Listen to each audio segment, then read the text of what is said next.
નમસ્કાર વિદ્યાર્થી મિત્રો, ધોરણ 10 અને 12ની બોર્ડની પરીક્ષા પૂરી થઈ. હવે બધાના મનમાં એક જ સવાલ છે કે રિઝલ્ટ ક્યારે આવશે. તો જીએસઈબી બોર્ડ કે જે ધોરણ 10 અને 12ની પરીક્ષા લે છે તેની હાલની કામગીરી જોઈ એવું લાગે છે કે થોડા દિવસોની અંદર રિઝલ્ટ જાહેર કરી દેવામાં આવશે.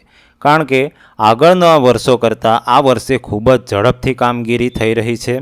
આ વર્ષે ચાલુ પરીક્ષા દરમિયાન જ પેપર ચકાસણીની કામગીરી શરૂ કરી દેવામાં આવી હતી અને પેપર ચકાસણી થતાં બીજા કે ત્રીજા દિવસે જ માર્ક્સની ડેટા એન્ટ્રી પણ ચાલુ કરી દેવામાં આવી હતી.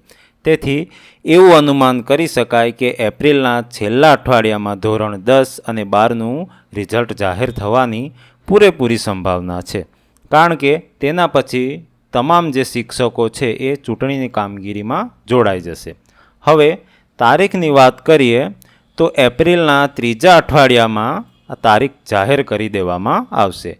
પરંતુ આપણે અંદાજિત તારીખ જોઈએ તો સૌપ્રથમ ધોરણ 12નું સાયન્સ પ્રવાહનું રિઝલ્ટ આવશે, જે એપ્રિલની 22થી 24 તારીખની વચ્ચે હોઈ શકે. ત્યાર પછી ધોરણ 10નું રિઝલ્ટ જે 25 કે 26 તારીખની આસપાસ હોઈ શકે. ત્યારબાદ ધોરણ 12નું સામાન્ય પ્રવાહનું રિઝલ્ટ જે 27 કે 28 તારીખની આજુબાજુમાં હોઈ શકે. તો વિદ્યાર્થી મિત્રો, આ એક અંદાજિત તારીખ છે કે આ તારીખ સુધીમાં રિઝલ્ટ જાહેર થઈ શકે.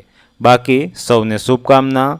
બધા જ ખૂબ સારા માર્ક્સથી પાસ થાવ, આગળ વધો અને તમારા જે કંઈ પણ સપનાઓ છે એને પૂર્ણ કરો. ધન્યવાદ.